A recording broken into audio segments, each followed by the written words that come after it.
Alright, UFC 300, the card that people have been hating on, which isn't really that bad on paper apart from the main event, which could be better, but anyways. Figueiredo versus Cody Garbrandt. Who am I going with to win?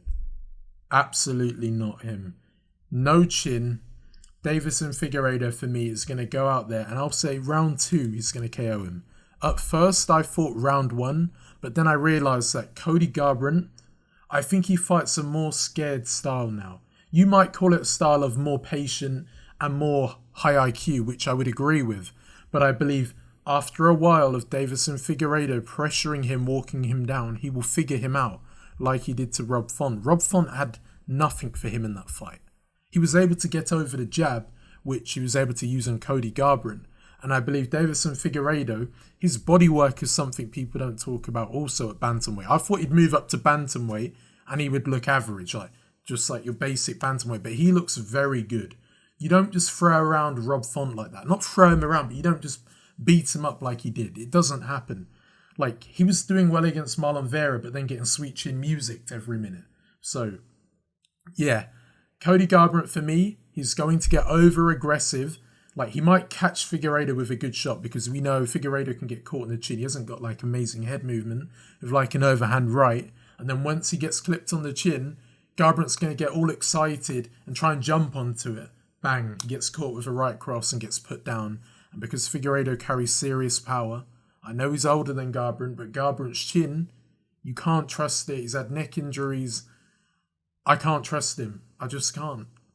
Otherwise, I can see a Cody Garbrandt decision if he fights very patient, doesn't commit to anything, and just tries to stay on the outside, a foot shuffling and using them hooks, especially to the body. That's how he could win the fight, but I don't trust him, so I'm going with Figueiredo. And here's the next fight where I've got 2 possible scenarios that could happen. But as of right now, at this moment, I'm going with Jim Miller to win the fight via KO. And I think he can do it in round 2 or round 3. Because I've noticed with Bobby Green, his style is very good at being offensive. But when it comes to the defense of Bobby Green, we talk about how good his head movement is. But I think his head movement's a bit overrated because he gets dropped quite a lot.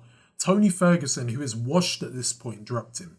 Yeah, he dropped Michael Chandler, but he got knocked out in the end. And we're talking about a washed up Tony Ferguson. And he was getting eye poked in the face, Tony Ferguson, as well.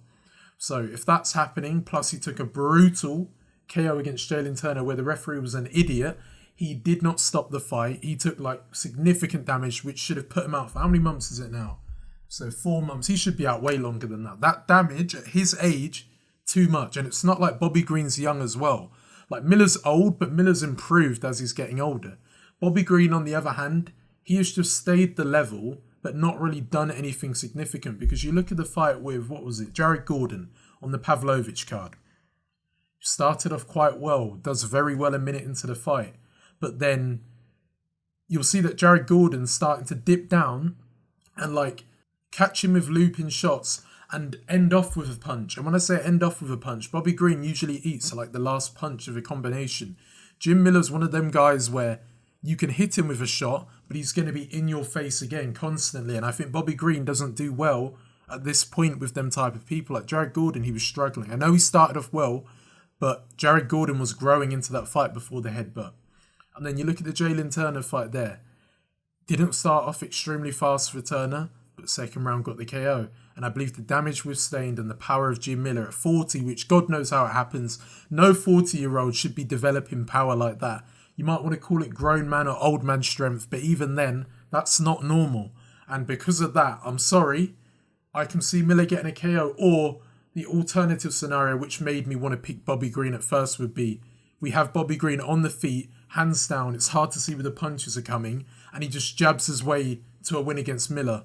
And just coasts his way to a 29-28 decision. Because you got to remember, we say that Miller could mix up the grappling, but Bobby Green having his hands down will be always prepared for that. So I think it's going to be more of a striking battle than a grappling. And I believe that Jim Miller will probably favour himself to knock Bobby Green out, especially because he's one of those guys where he doesn't throw one strike. He mixes up combinations a lot. And he will always try and follow through at the end and sit down and punches. And I think Bobby Green's chin at his age, I don't think it can take it, especially after that damage. So for me, I know he lost to Alexander Hernandez, which again, you could say that he won. And at the age of 40, imagine if he had 5 wins in a row. Got close, but you know, it can't always happen. I think he's going to win this fight. I've said enough. I don't really rate WMMA fighters that highly, but honestly, I'm going with Marina Rodriguez. Like, for a woman, she's quite technical in terms of her striking. It's not a lot of like Jéssica and Andrade level changing and looking to throw hooks. Rodriguez is more like orientally focused on throwing those straight punches. And I think when you throw those straight punches against someone who's looking to like go down low like your Mike Tyson and try and explode with hooks, she's going to get exposed again, because Andrade has shown that she has had a trouble managing range at times. Like, she's 5'1". I know Marina Rodriguez is 5'6", but 5'1" is quite small, especially in fighting. And look what Xiaonan did to her. Exposed her. And at the end of the day, Jéssica Andrade is a journeyman. She beat up, what was her name, the person who people make fun of her looks, Lauren Murphy. I think, honestly, a KO for Rodriguez is possible, but she's not really a knockout person for me. Like, you might look here and see that she got KOs from Mount, but I'm talking about like pure flatline KO on the feet. I can't see it happening. So I think against a higher leveled opponent like Jéssica Andrade, a decision, because she doesn't really flatline knock people out on the feet like that. She can maybe drop you and then finish you, but she's not really a one-punch knockout artist at all. So yeah, I'm going with Rodriguez by decision. Jalin Turner versus Renato Moicano. Up first, I was thinking this is a possible situation. Renato Moicano could go out there and grapple with him, but I believe he takes way too much damage on the feet to be able to escape that. And you know, with Drew Dober, his jiu-jitsu is nowhere near the level of Jalin Turner, so I'm not even joking. It sounds so stupid. I'm even stuttering because it sounds stupid. But Jalin Turner, by submission, is a good pick, and I'll tell you why. Jalin Turner's the type of guy where if he drops you, he might not look to finish you with punches. He might look to go for a submission. We saw him do it on Brad Riddell. And although Moicano's jiu-jitsu is superior, Jalin Turner is inferior in terms of jiu-jitsu than Renato Moicano. Jalin Turner, I think he can drop him, but because Renato Moicano is always going to be shooting in on the legs, I think he's going to jump on like a guillotine or something and try and submit Moicano. So I know it sounds stupid and I might regret it after, but I think he's going to get a submission win on Renato Moicano, and I believe he will do it in the second round, because I think Renato Moicano is going to play it safe on the feet. And it sounds so stupid what I'm saying, but I can just see it happening in my head, because Moicano, his striking will not compete with Jalin Turner. If he messes about on the feet, we saw what happened with Drew Dober. He was getting beaten up on the feet, even though he started off quite well, but later on in the fight, if it weren't due to low fight IQ, he would have got knocked out. And Jalin Turner's known for dropping people a lot in fights, so it's probably going to be a KO, but I would not be surprised if he drops him and tries to jump onto a guillotine and submit him, because he's big, too big for this weight class. He might even fail the weight cut going into the fight. Moicano has got good wrestling, but there's holes in it. For example, allowing a guy like Drew Dober to get on top of you and land that like damage. I think he's going to have struggle maintaining the ground control of Jalin Turner. He'll be able to get him down, I believe, once in the fight, but I think Turner will be strong enough to get back up to his feet, and eventually Renato Moicano is going to get caught with a right cross, put down, try and shoot in for the legs, and then get jumped onto a guillotine, and he'll tap out, because Jalin Turner's just too big, and the size and grappling is a huge thing. And even on the feet, if he tries to strike, he's younger. Renato Moicano took a bit of visible damage in that fight. Scar tissue will open up. Jalin Turner, for me, wins this fight quite comfortably. But unless he goes out there and gets Matt Frivola'd again and just gets grappled, I just don't get how that happened, but it did. But yeah, I'm going with a submission round 2. Right, Sodiq Yusuff versus Diego Lopes. Again, I'm going with Sodiq Yusuff. I know a lot of people aren't going to agree with me for that, but I think Sodiq Yusuff, I'm thinking, you know what, KO, and I think round 1. I don't know, I'm thinking round 1 or round 2. You know what, I think round 1, and I'll tell you why. Sodiq Yusuff, his cardio is an issue, but he can start off very well. Look at that fight with Edson Barbosa. He was getting absolutely cooked, Barbosa, by Sodiq Yusuff on the feet. I believe he got a 10-7 you could have arguably gave him, and that's so rare to get in a fight. because his boxing is very good. It's high guard. It's generating loads of power by jabbing and then looking to throw overhands. But the only problem I have with his style is cardio and holding that high boxing guard up.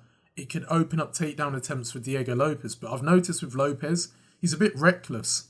He's more entertaining than Yusuff. Yusuff is nowhere near as exciting than Lopes. But I think with Lopes, he gets way too excited and over-aggressive. And I believe he likes to strike sometimes and gets really confident in it. And I believe he will do that against Yusuff and get cracked on the chin and get put down and then get finished. Because Sodiq Yusuff, he can grapple, but it's not like high-level grappling. He can, like, because of his size, he can use that to his advantage and, like, ground and pound. But I don't think he'll do that. I just think what's going to happen is he's going to drop him and then the referee's going to have to step in because it's going to be like a brutal knockout. Because when you've got a guy who's very explosive, running into the pocket, trying to, like, trade with him, a guy who's better at boxing, in my opinion, it's a car crash incoming. Sodiq Yusuff for me, round 1 KO. Unless Diego Lopes gets it to round 3, I think he could submit him because he gets tired, and when you're gassed, it's hard to defend yourself. But for me, I don't think it's going to last that long. I think it's a really good fight, matchup on paper, and I think Sodiq Yusuff's going to get a KO. I know he doesn't get a load of KOs, but I think this is the type of one where he can because of the stylistic matchup of recklessness. Right, Holm versus Kayla Harrison. Again, do not put anything on this fight because it's one of them fights where you cannot trust either of them. I never would advise any of you to bet on these type of fights. The other fights on the card where there's males, I'm more confident in than this. But for me, if I was to pick one to win, because I'm going to, Kayla Harrison to win via decision.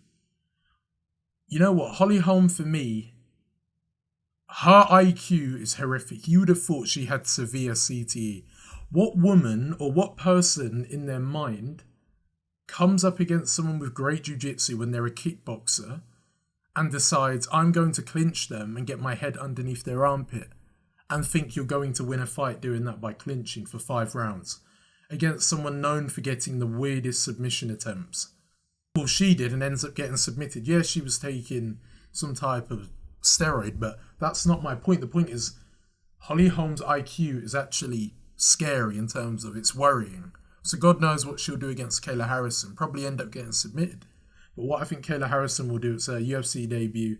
I think she's going to go out there and try and be a bit safe. Don't bottle it like she bottled the Larissa Pacheco fight. Which, on paper, again, that might make you think Holm might be able to shock everyone because she was a heavy favourite in that fight there and ends up losing. But Larissa Pacheco's win has actually aged quite well because she's doing very well. She ain't lost since that fight. But Kayla Harrison, on the other hand, she's looking good now. Like, her grappling is so good. Olympic gold judo, London 2012. Holm for me is just going to make some dumb decisions in the fight by clinching and just allow herself to get thrown to the ground and just manhandled pretty much, even though she's not a man, but she's built like a man. I'm talking about Kayla Harrison, but anyways. Right, this is one of the most entertaining fights on the card for me because I keep going on and on and on and on about this. For me, Calvin Kattar's going to win this fight, and I believe Calvin Kattar round 2. I think Aljamain Sterling, I know he's bigger, but his striking is horrific, and Calvin Kattar's got very good takedown defense. And I know you might say having good takedown defense doesn't correlate to not getting your back taken, but you've got to remember, even though Aljamain's bigger, he's moving up. We don't know how his chin's going to hold up against these featherweights, and look at how O'Malley put him out like that. Aljamain rushes into the pocket when closing people down. I know he's got good takedowns, but when he strikes even, he goes like in a zigzag, cuts you off and then starts to throw a kick and then tries to lunge onto you. I think the only way Sterling's going to be able to get a submission in the fight is if Calvin Kattar throws spinning elbows. I think he's just got to work them forward elbows and those like straight elbows towards Sterling, because as soon as you start spinning to throw attempts against a guy like Sterling, this guy will jump onto your back in seconds and have you in a body triangle. So for Calvin Kattar, I think it's quite simple what he's got to do.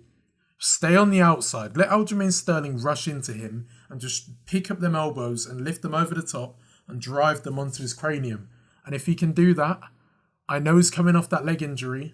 I think he can knock him out, and I think he is going to KO Aljamain Sterling. I know he took a long time off after losing to O'Malley. He did the right things, gave himself time to bulk up. But for me, I just think Calvin Kattar's boxing combinations are just way too good for Sterling to deal with. And I don't think it's a fight where he can do what he did against Cejudo, where you're not going to submit him, but you're going to take him down and just bully him like that. No, Calvin Kattar isn't just some soy, and I'm not saying that Henry Cejudo is, but he's not just some soy guy who you're just going to, don't even know how to speak, ragdoll him to the ground. So you're going to have to strike with him. And I think Calvin Kattar levels above Aljamain Sterling in striking. And I just don't think this is a good matchup for Sterling. I think it's going to be like what we saw with Bryce Mitchell and Josh Emmett. He gets flattened out cold. That is what's going to happen. And I stand by that, and I think it's going to happen. And now we have the next fight. Jiří Procházka against Aleksandar Rakić. I have no idea, not just that it's not on the main card, but why the hell is Rakić favourite? I mean, I'm going with Rakić to win the fight, but I'm just surprised. Like, I thought everyone would be on the side of Jiří Procházka. And I know why Aleksandar Rakić is going to win the fight. I know he's been out for how long now? Almost 2 years. But for me, Rakić is either going to win by grappling with Jiří Procházka, because his grappling is so underrated. He's got one of the best leg kicks out there, but he's also got very good head kicks. But you've got to remember, coming off an injury, is he going to be scared to use the kicks just in case it aggravates something in the knee, like an MCL or something like that? So I think he's going to go out there and look to grapple with Jiří Procházka in this fight and take him down to the ground and test him there, because Jiří Procházka is good at getting out of dangerous positions, but he can be taken down. Glover did it, and Aleksandar Rakić can as well. And I'm telling you, he is so underrated at grappling. He's not a wrestler, but his wrestling is good. Like, he's better than some of the wrestlers in the light heavyweight division. He's better than a Paul Craig on the ground at grappling. Not jiu-jitsu, but it's either going to be by a decision, or I'm thinking it's all about, does Rakić throw a lot of kicks? Because if he does, I can see, where's the Jimmy Manuwa fight? That's going to happen. Head kick out cold, and I know he doesn't get a lot of knockouts. But Jiří Procházka coming off that injury only 4 months ago. It might be more than that, but that's what it says on here. So you know what? I'm going to be brave. I'm going with Rakić round 2. And I'll tell you why. Because Jiří Procházka, he kind of fights like an idiot. I'm not going to lie to you. It works when he's being offensive, because it's hard to see when the punches are coming. Your hands down, like level changing a lot. But I can just see him getting head kicked because he's got no head movement. He's always leaving his head open to get countered. Rakić has got very good kicking. I can just see it being written in the stars to be kicked to the head. And look at how his legs were getting chewed up against Alex Pereira. I can just see Rakić just beating him up with leg kicks, and then eventually, after slowing him down, making him flat-footed, and then head kicking him and knocking him out unconscious. So yeah, Rakić.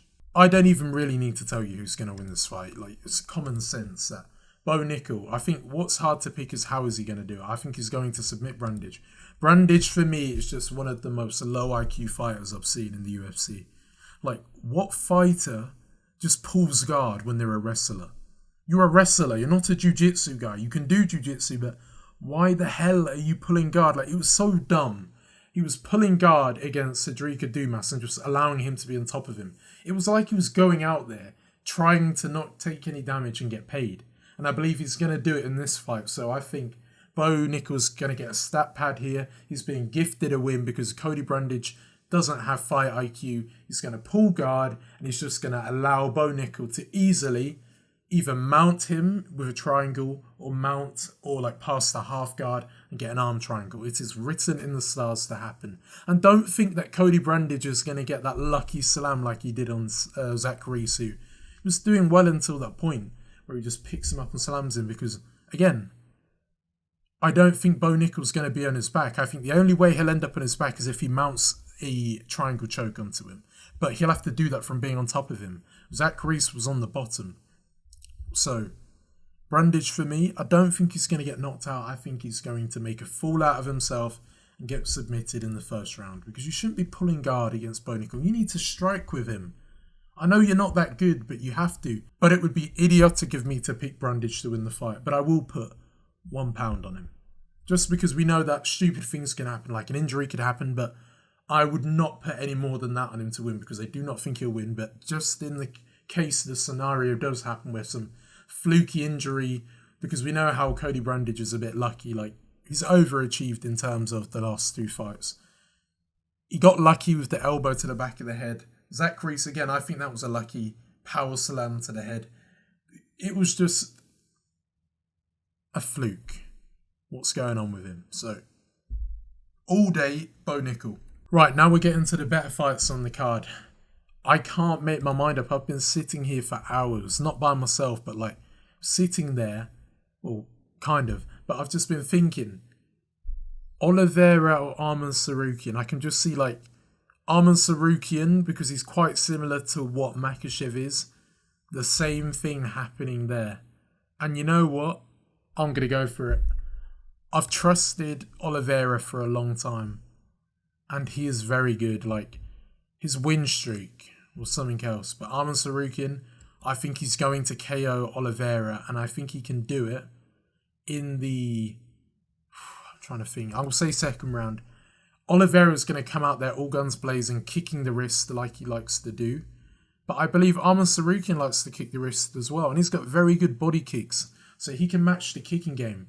But where the problem comes is, for me, Oliveira's chin. I know Arman Tsarukyan gave us a bit of a scare when we was watching him fight Joachim Silva. But that happens. They're in a fight. High testosterone men. He gets caught with a shot. And he gets hurt. That's the only thing I worry about against Oliveira. Because if he gets dropped in the fight, I think the fight's over. Because he'll jump onto a submission. Because if you're dazed, you're not really thinking straight. And look what he did when he was a bit rocked. He shot him for a takedown. And he got guillotined. No, he didn't get guillotined. He got him down. But if that's Oliveira, he will jump onto that guillotine. And he will be submitted in seconds. So I don't think he's going to do that. I think he's going to be very careful of Oliveira walking him down. A bit like what Beneil Dariush did. And I think eventually, Arman Tsarukyan's got some good hooks. Oliveira has been shown, well, not been shown, but has showed us that he can get dropped by hooks. So I think Oliveira marching him down, Arman Tsarukyan counter-striking, I think the right hook's going to land like it did against Makhachev, like Poirier has done to him, like Chandler has done. And then at that point, I'm sorry to tell you, I think Arman Tsarukyan is not going to be scared of the ground game of Oliveira. A bit like Makhachev, like, let's just remember that when he was young, he fought Makhachev and made himself look good. He didn't win the fight, he didn't do any damage, but it weren't a fight where it was about damage. It was all about maintaining control. It was a grappling match. You might as well have not called it an MMA fight. So I think he's going to drop him because we've seen that Oliveira's chin, it's very chinny, so like he can go down quite easily. And a lot of opponents, like the strikers he's fought, are too scared to go down onto the ground with him, like your Poirier. Chandler would have, but it was the end of the round. Who else was it? And your Gaethje's. They're too scared to go to the ground, especially Gaethje, who his jiu-jitsu is zero. Like, it is horrific. And I'm talking about defense and defensively. So I think Arman Tsarukyan's going to be confident enough to follow through. But I think it'll be very quick. I don't think Oliveira will have time to wrap up a submission because I think he will knock him down and it'll be like a brutal one, a bit like Dariush. His back will fall flat onto the floor. And then Arman Tsarukyan's going to like do like severe ground and pound. And before Charles Oliveira's got time to react and get a submission, his body is unconscious on the floor. So I am going to go Tsarukyan, even though it's a fight again where it should be a pick-em for me. It shouldn't be moderate favourite Tsarukyan because Oliveira as an underdog performs so well. He has power where, like, one of the hardest hitters in the division, if he touches Tsarukyan, I don't know how he'll react to the punch, but I know I said it first, why the odds are like that, but I told you it took me a lot of time to think about it, so I am going with Tsarukyan. Right, Max Holloway against Gaethje. I've been sitting here, again, at first I even made a video talking about it. I was like, Gaethje, confidently. Max Holloway gets hit too much. He's moving up the weight class. Gaethje hits so hard, he's now more defensive, which allows him to be much better at countering and fight how he should fight. But I then had that thought that Max Holloway, he looks like he's bulked up the right way. I'm hoping the speed is there, which I'll anticipate it to be there, but I think he can break Gaethje down later rounds. That's where I think the issue is, because Gaethje, I know he trains at altitude, Elevation Fight Team, Usman and all of them lot, but I still believe Max Holloway's cardio's better, his chin's better, and Max Holloway, just like Poirier I can see it being a KO, but I think he can do it in round 5. And it won't be like a knockdown KO. It will be a bit like a overwhelming of punches, significant strike tally going all the way up. He makes Gaethje tired, and like, because he throws a lot of body shots as well. And that will slow him down going into round 5, and then he will break him down and make him quit. That's what I think will happen. So a decision's very likely, but I think he's going to finish him due to the bodywork, the feints that I believe Gaethje is going to bite on and start throwing overhands. And when he throws these overhands, I've noticed one thing about Gaethje. If he misses an overhand, he leaves himself so open because he sits down on these punches heavily. Like all the punches he throws, they're looking to knock you out. Even though he's more defensive, even though it looks more technical, the defensive style is still about power and looking to land that one heavy combination. And you might think he could throw that head kick like he did to Pereira. I don't think that's going to work because Poirier's footwork is good, but it's not Max Holloway level. Max Holloway is a guy who can mix up his head movement and footwork. I would say that the head movement in recent years has dropped a little bit in terms of defensively because he has been getting hit. But I think his head movement's still good enough to beat a guy like Gaethje, because Gaethje, he's going to have to work them legs of Holloway, because if you don't eliminate them legs of Holloway, he's going to keep moving and you're going to gas by missing and throwing at open air. But I think he could cause a problem for Holloway, because if he can throw them leg kicks early, he's going to make Max Holloway more flat-footed and have to circle off in one direction. Because if he takes out that leg, Max Holloway can switch stance, no problem. But it will cause a problem, like he can get injured by that. And I believe I can see a gash swelling up on Max Holloway's legs, but I think he's more durable than Gaethje. Like Gaethje can be broken down. Like, think about it. Not a finished, but Tony Ferguson was able to drop him in that fight. Even though he won that fight, he battered him. He got dropped by him. When things aren't going his way sometimes, he can start to turn it into a proper fight. And I believe in a 5-round fight, when it gets tough, he's going to have to revert back to his old ways. And I don't think he can keep the discipline of fighting the way he does technically for 5 rounds. He can do it for 3, but then he'll break down. And like I've said, I'm thinking round 5 KO for Max Holloway. But like I said before, it'll be like body shots, a flurry of punches that the referee just has to jump in. He's seen enough because he's just getting hit with these punches that don't look hard, but because the volume is so much, it's just like he's a punching bag. So that's what I think is going to happen now. Right, Zhang versus Xiaonan. I'm going with Zhang to win the fight, and I think she was going to win it via decision. I think with Zhang, she's so good, but she just bores me. This fight, I can just see how it plays out, a bit like the Lemons fight. I was falling asleep at 4 a.m. because of that. Xiaonan was looking to defend the takedowns and throw a lot of straight punches because her boxing's good, but Zhang, her boxing is also good as well, and I still think that Zhang is the better striker than her, but because Xiaonan, I can't pronounce her name, is worrying about the takedowns, she was going to get caught with a shot, which is then going to set up the takedowns by Zhang. And one thing about Xiaonan is when you get her down, she does struggle to get back up straight away. She's not one of them people. She's a girl who can get controlled very heavily on the ground. And this would have been great for a UFC China card or something. But for Zhang, I think she's going to comfortably just get on top of her, look to work the crucifix, like she did to Esparza, lay on top of her, and do minimal damage, but enough to win the rounds and just go out there and 50-45 her. I honestly think this is just a comfortable win for Zhang. I just don't think Xiaonan's that level. You look at the women she's beaten, Jéssica Andrade by counter KO. That was because Andrade, again, fighting like an idiot, running after her. You don't run when you're fighting to try and throw a punch. You need to set it up and then try and land it, get on the inside. She tried, but it was too much sprinting into the pocket, get struck. And the Mackenzie Dern win as well. Competitive, and that's not just why I think she'll win, because styles make fights. I just think once she gets her down, it'll be over in terms of she can't get up and will just get bullied. But bias aside, you could say that a Xiaonan fight was a draw. But in my opinion, that is irrelevant. The control by Dern, if she's able to do that, I can guarantee you Zhang can, because she's a better grappler than Dern. And then to finish off, Alex Pereira against Jamahal Hill. I'm very surprised by what people are predicting. I'm going with Jamahal Hill to win this fight via KO round 2. A lot of you like Alex Pereira. He's getting old, and there's something about Alex Pereira when he's striking, for as good as he is with those leg kicks, he's very vulnerable to being countered. And he's, again, one of those guys who's quite chinny. Like, look at the fights with Adesanya, getting rocked twice the same way. And it's because Alex Pereira is very over-aggressive. And we've watched him at light heavyweight. And I look at the fight, for example, with Jan Blachowicz, where we didn't really see the power of Alex Pereira. He actually struggled in that fight, although I believe he won it. Some people said he didn't, even though Jan Blachowicz did no damage on the ground. I can just see moments in this fight where Alex Pereira, he's a bit of a stiff boxer, but powerful. And we know the leg kicks and the Jamahal Hill injury could be aggravated by just attacking that area. But I think Jamahal Hill's one of those fighters where, again, he can fight through adversity in terms of he can fight in the pocket and he will keep swinging in the pocket.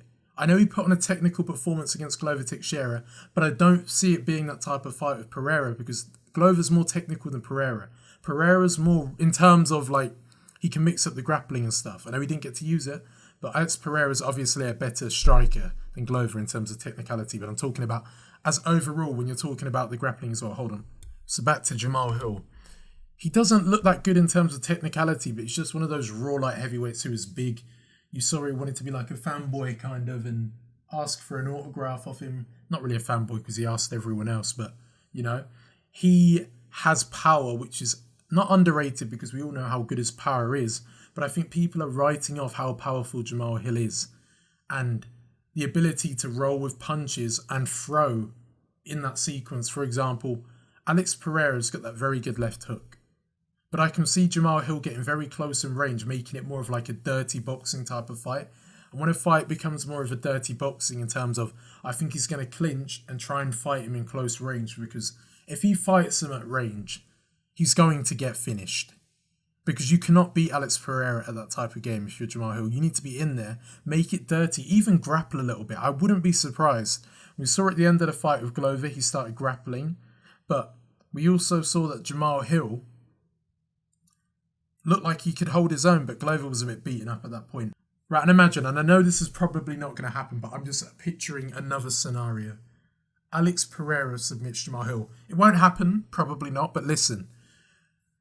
Jamahal Hill's shooting in to go for a takedown because he's a bit like, he won't admit it, but a bit scared of the striking of Pereira. And then, like Pereira does in every fight, pulls that guillotine. Imagine if he gets it so tight to the point where Jamahal Hill taps out. It won't happen. I'm just saying it out there just in case it does happen. But I do think Pereira will win the first round quite comfortably, like he did against Adesanya in the second fight in the UFC, where he'll chew up the legs of Jamahal Hill. You'll see him kind of like lowering his levels because the leg kicks are kind of hurting. And I can just see Jamahal Hill rushing into range where he taps Alex Pereira on the chin with like a hook and Pereira's circling out. And whilst Pereira's circling out, he's looking to like circle around the outside of Jamahal Hill's foot. But because Jamahal Hill's his leg's going to get beaten up in round 1, I think he's going to have to start being more aggressive with his approach. A bit like how the Volkanovski to Pereira fight ended. I can see it being similar to that. His legs getting chewed up early. Jamahal Hill's being a bit more patient in the first round. But towards the end, when he's starting to feel the leg kicks hurting his leg, he's like, I need to be a bit more urgent now before he actually deads my leg completely. So he rushes in there and starts to blitz him with hooks. And it catches Pereira, but he eats it, but it was like a heavy shot. And then he survives the round, Jamahal Hill, after getting his legs chewed up, and Alex Pereira's 1 round up. Round 2, he goes out there. Again, Alex Pereira's looking to attack the legs again, changing to southpaw this time. And then you see Jamahal Hill in the most like cringiest style, like no technique whatsoever, rushes Alex Pereira. Alex Pereira goes for a left hook. He misses it, or it just grazes Jamahal Hill on the chin. He hits him with 2 double hooks and puts Alex Pereira out cold in the second round. I might end up cringing watching this again, but that's what I think is going to happen. I've said it for a long time. I know he's fat, Jamahal Hill, he looks like it, and he's probably going to have to cut a lot of weight. I just think his power is something that is going to be a problem for Alex Pereira because they're quite chinny, and he's going to be one of the highest hitters he's fought yet. Like, it's not Adesanya who's fighting him at middleweight, even though he's trained. He's fighting a light heavyweight who's bulked up to heavyweight because of the injury, even though they're fighting at light heavyweight. And it's going to hurt Alex Pereira badly. I just see it happening. You'll see after the fight, and I hope it does happen because it will look cringe if he doesn't. But yeah, that's it. This card's either going to go horribly wrong or it's going to go perfect. I can see it going one or two ways. It's one of them where if you can get the first few right, you can get a bit of momentum. It could be a steamer. I hope I predict every fight right. Probably won't. It's either going to be it's either going to be like a 40% pick rate for this card or about an 80, I think. But yeah, that's it. Good underdog picks for the card there are, and quite predictable fights earlier on. So thank you for watching. Talk to you soon.